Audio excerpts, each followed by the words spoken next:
Before we begin, a word. Every voice you are about to hear could belong to a real person, and the next one could be yours.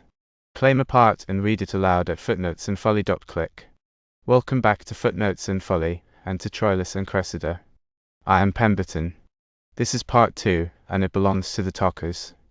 In the Greek camp we meet the cities properly deformed, foul-mouthed Railer who is beaten by the oafish Ajax for speaking, and who says, between blows, more true things about this war than every general in it. And in Troy, King Priam calls his sons to council over a simple question the Greeks have offered to give Helen back, and the war ends. Hector, the best man on either side, mind you, does the arithmetic out loud. She is not worth what she cost. Every tithe soul of the thousands dead was worth more than Helen. His sister Cassandra, who sees the future and is believed by no one, shrieks through the hole that Troy will burn. And then watch what Hector does with his own conclusion, for honor, for glory, for the keeping up of appearances. It is the most quietly devastating scene Shakespeare ever wrote about how wars keep themselves alive. Let us go on. Ajax and their cities enter the Grecian camp. Their cities. Agamemnon. What if he had boils full of them all over his body? Their cities. And what if those boils were running? Say they were. Wouldn't the general be running then? Wouldn't that make him a diseased festering core? Dog! Then some matter would come out of him. I see none now. You son of a bitch, wolf, can you not hear? Then feel this. Ajax strikes him. The plague of Greece on you, you mongrel beef-brained lord. Speak then, you flat, unsalted lump, speak. I will beat you into good looks. I will sooner abuse you into wit and holiness. But I think your horse would learn a speech sooner than you could learn a prayer by heart. You can hit, can you? A red disease on your war, Nautnag's tricks. Toadstool, tell me the proclamation. Do you think I have no feeling that you hit me like this? The proclamation. I think you are proclaimed a fool. Do not, hedgehog, do not. My fingers itch. I wish you itched from head to foot and I had the scratching of you. I would make you the foulest scab in Greece. When you go out on raids, you strike as slowly as anyone else. I said, the proclamation. You grumble and rail every hour against Achilles, and you are as full of envy at his greatness as Cerberus is of barking at Proserpina's beauty. Yes, that is why you bark at him. Mistress Thersites. You should strike him. Kablof.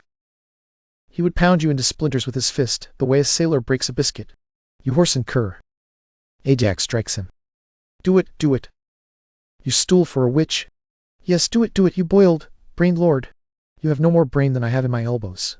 A donkey could tutor you. You scurvy brave ass. You are here only to thrash Trojans, and any man with wit buys and sells you like a barbarian slave.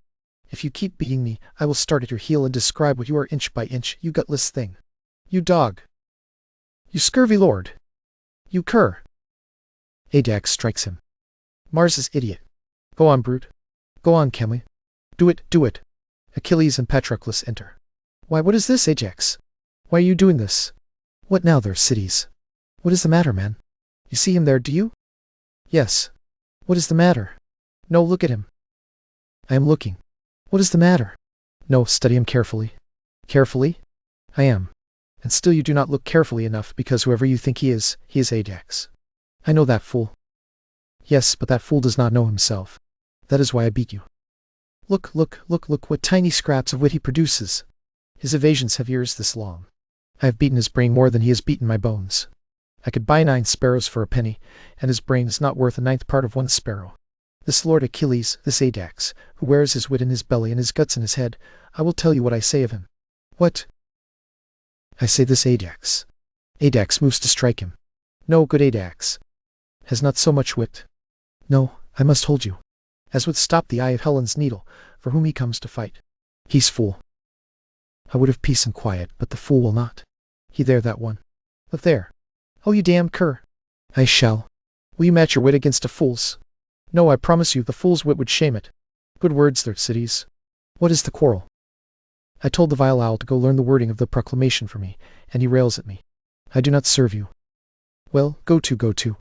I serve here voluntarily. Your last service was suffering. It was not voluntary. No man is beaten voluntarily. Ajax was the volunteer here, and you were pressed into service. Exactly. A great deal of your wit lies in your muscles too, unless people are lying. Hector will have a fine catch when he knocks out either of your brains. He might as well crack a musty nut with no kernel. What me too, their cities. There are Ulysses and old Nestor, whose wit was moldy before your grandfathers had toenails, yoking you like draft oxen and making you plow up the wars. In Homer, the cities is the army Scurrilous nuisance promptly beaten into silence. Shakespeare, being less merciful to reputations, lets him keep talking. He becomes a licensed railer, almost a one-man chorus, seeing through the heroic varnish and finding underneath it vanity, appetite, and politics. One dislikes him intensely, which is often how truth arrives when badly dressed. What? What? Yes, truly. To Achilles, to Ajax, too. I shall cut out your tongue.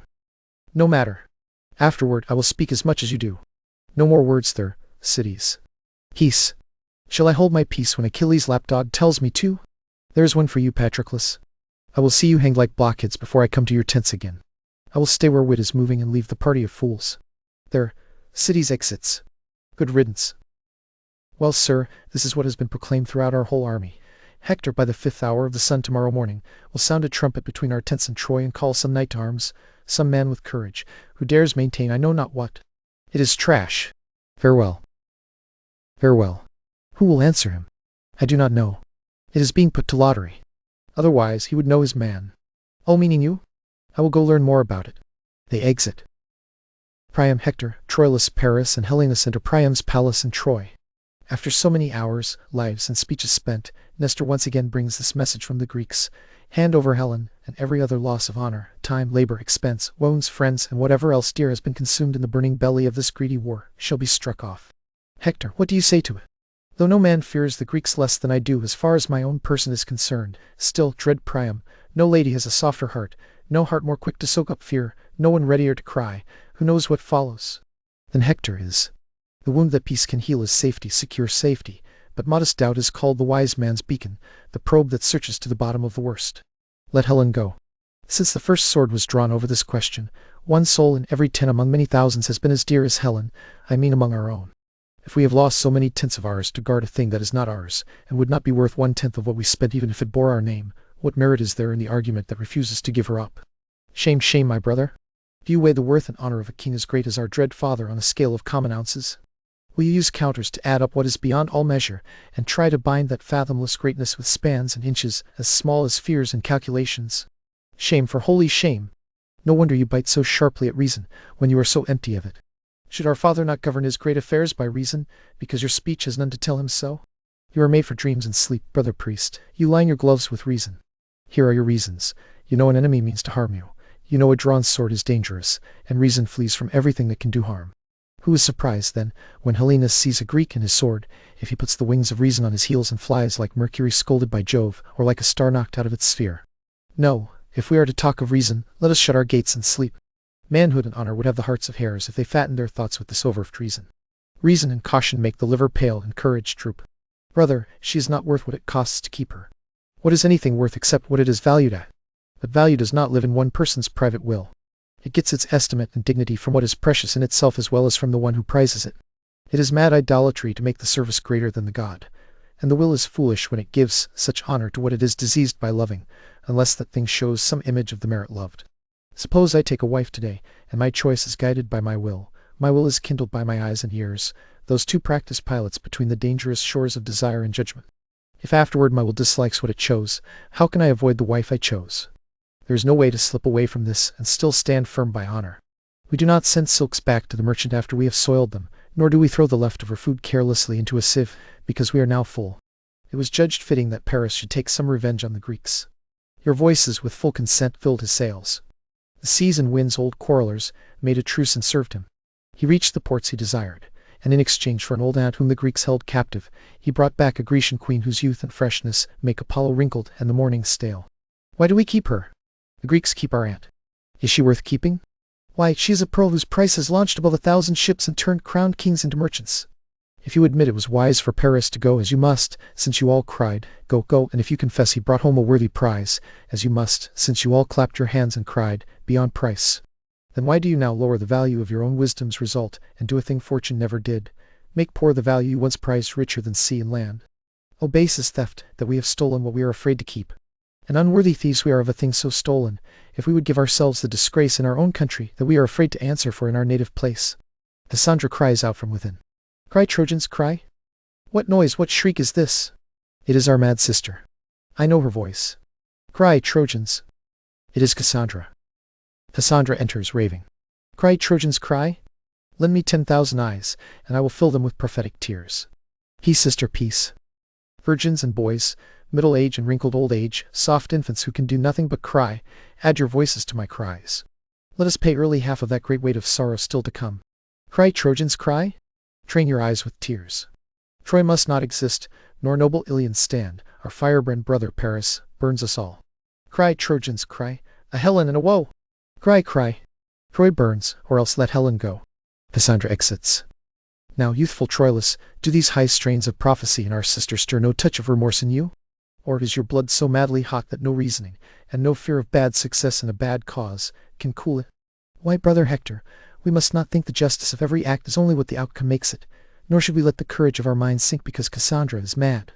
Her sick-brained visions cannot sour the goodness of a quarrel in which each of our honors is engaged to make it noble. As for my private part, I am no more touched than all Priam's sons, and Jove forbid that anything should be done among us that might offend even the weakest spirit that fights for it and maintains it. Otherwise the world might accuse both my undertakings and your counsels of lightness. But I call the gods to witness.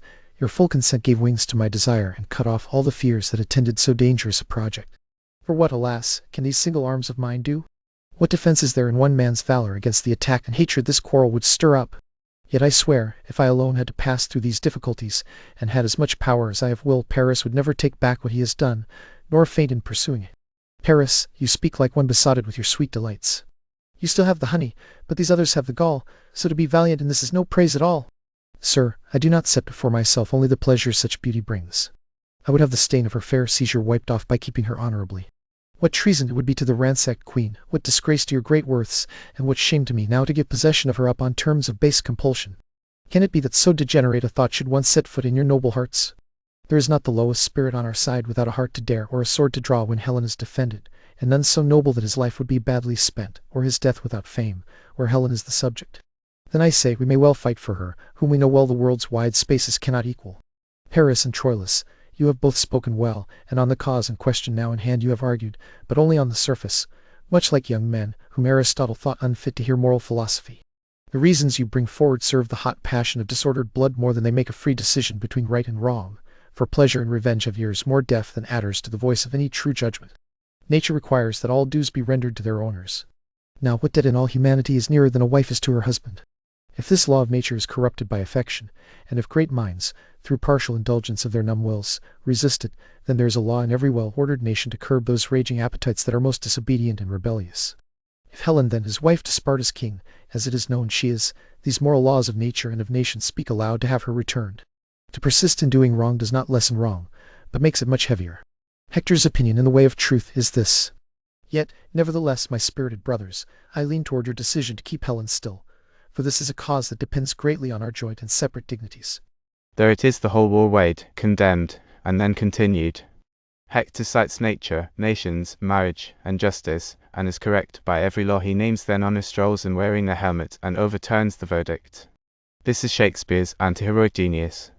The cause is examined, found wanting, and fought for anyway, which is how doomed kingdoms often prefer their paperwork. Why, there you touch the life of our design. If glory were not what we sought more than the satisfaction of our swelling anger, I would not wish one more drop of Trojan blood spent in her defense. But worthy Hector, she is a theme of honor and renown, a spurt of brave and noble deeds, whose present courage may beat down our enemies, and whose fame in time to come may make us saints of valor. For I assume brave Hector would not lose so rich an advantage of promised glory as smiles on the forehead of this action, not for the wide world's revenue. I am with you, valiant offspring of great Primus. I have sent a blustering challenge among the dull and divided nobles of the Greeks that will strike amazement into their sleepy spirits. I was told their great general slept while rivalry crept through the army. This, I believe, will wake him. They all exit. In the Grecian camp, before the tent of Achilles, Thersites enters alone. Well now, Thersites, what lost in the maze of your own anger? Must the elephant Ajax carry things this way? He beats me and I curse him. Fine satisfaction. I wish it were the other way round, that I could beat him while he cursed me. God's foot, I will learn to conjure and raise devils before I fail to see some result from my spiteful curses. Then there is Achilles, a rare engineer. If Troy is not taken until those two undermine it, the walls will stand until they fall by themselves. O great thunder, thrower of Olympus, forget that you are Jove, king of the gods, and Mercury, lose all the winding cleverness of your caduceus, if you do not take from them that tinier than tiny bit of wit they have. Short-termed ignorance itself knows their wit is so abundantly scarce that in trickery it could not save a fly from a spider without drawing their heavy weapons and cutting the web. After that, vengeance on the whole camp.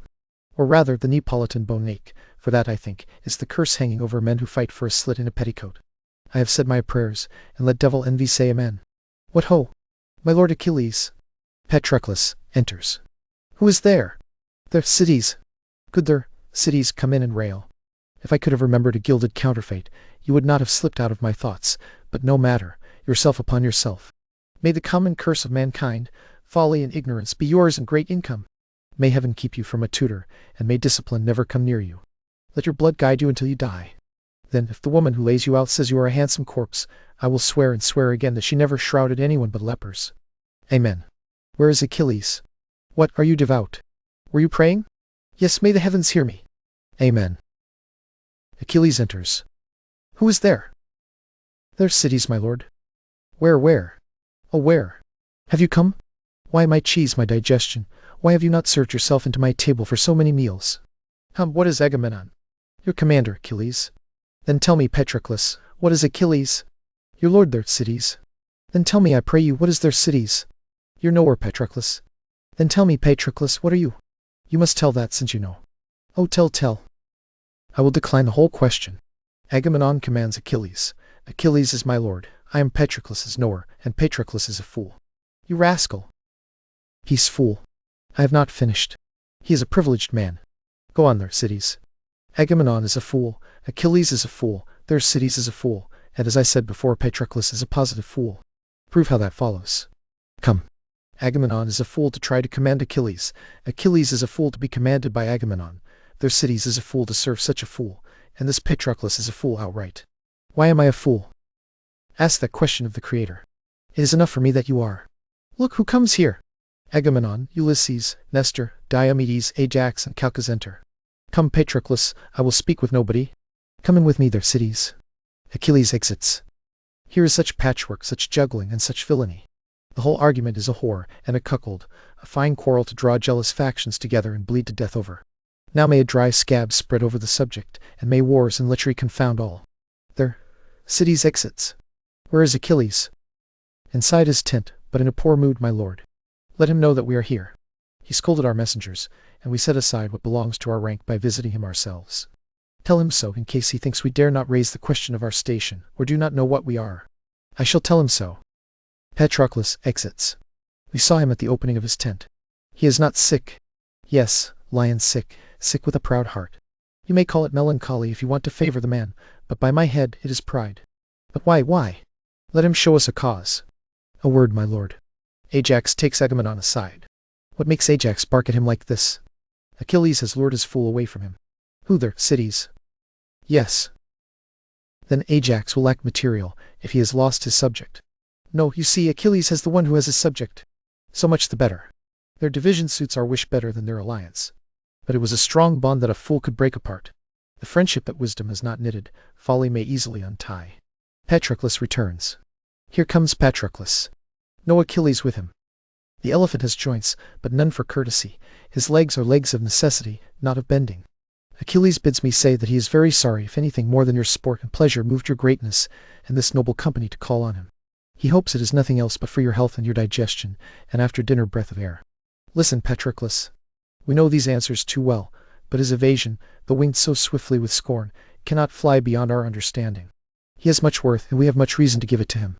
Yet all his virtues, when he himself does not view them virtuously, begin in our eyes to lose their shine. Yes, like fine fruit in an unclean dish, they are likely to rot untasted. Go tell him we come to speak with him.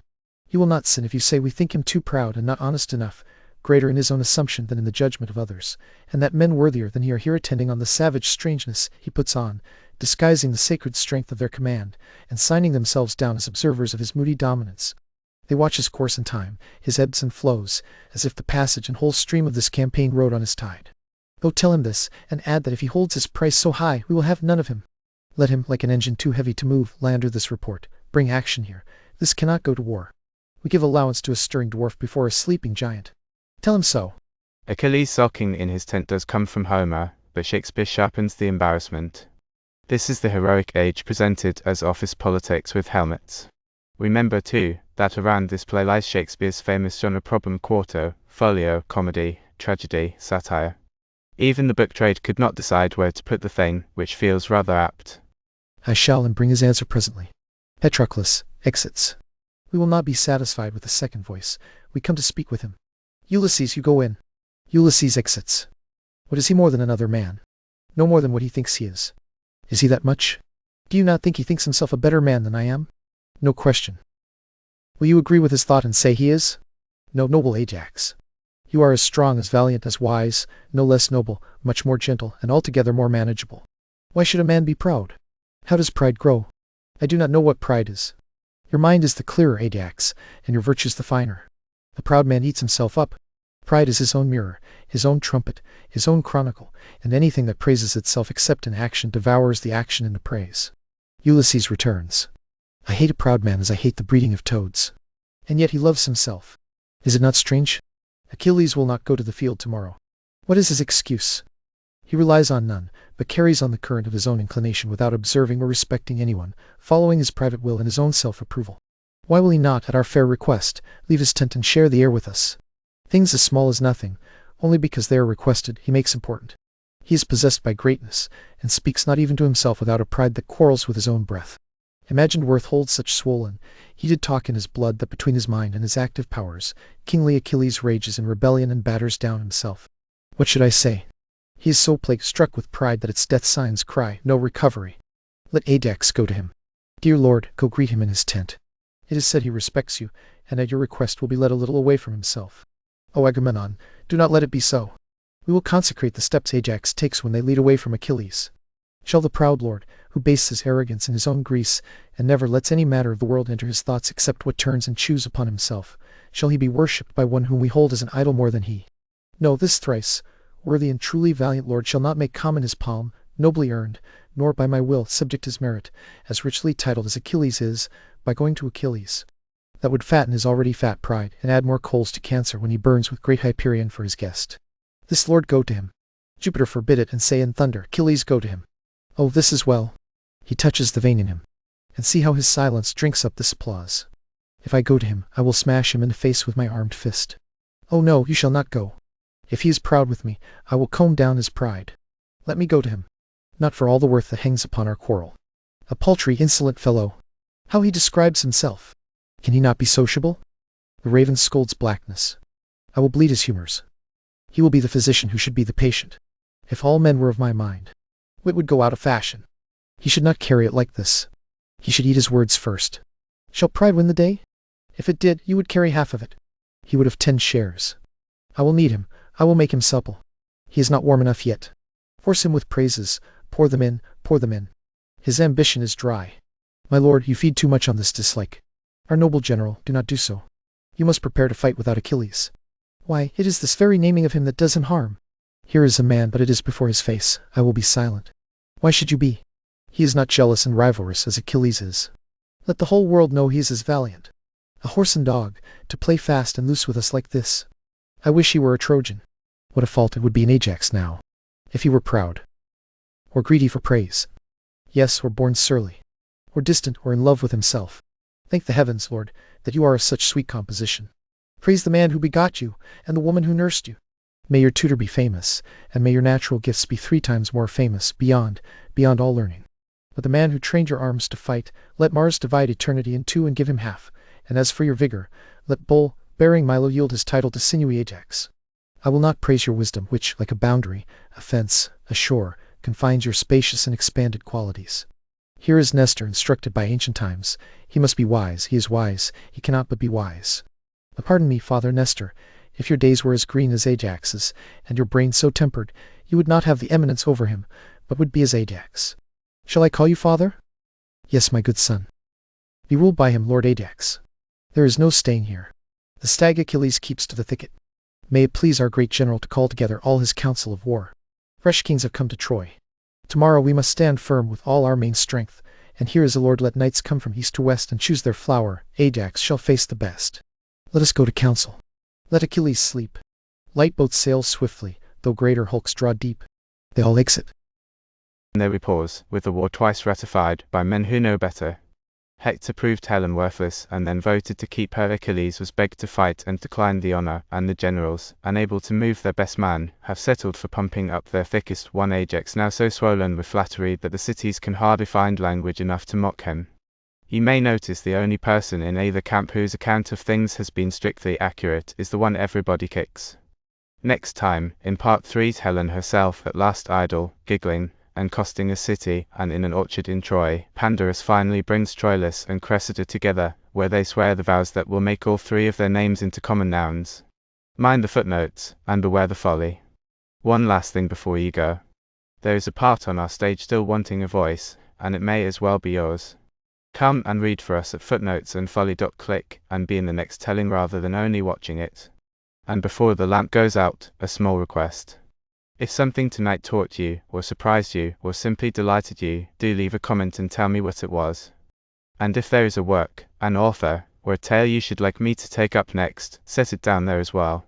I read every one, and many an episode has begun its life as a viewer's suggestion.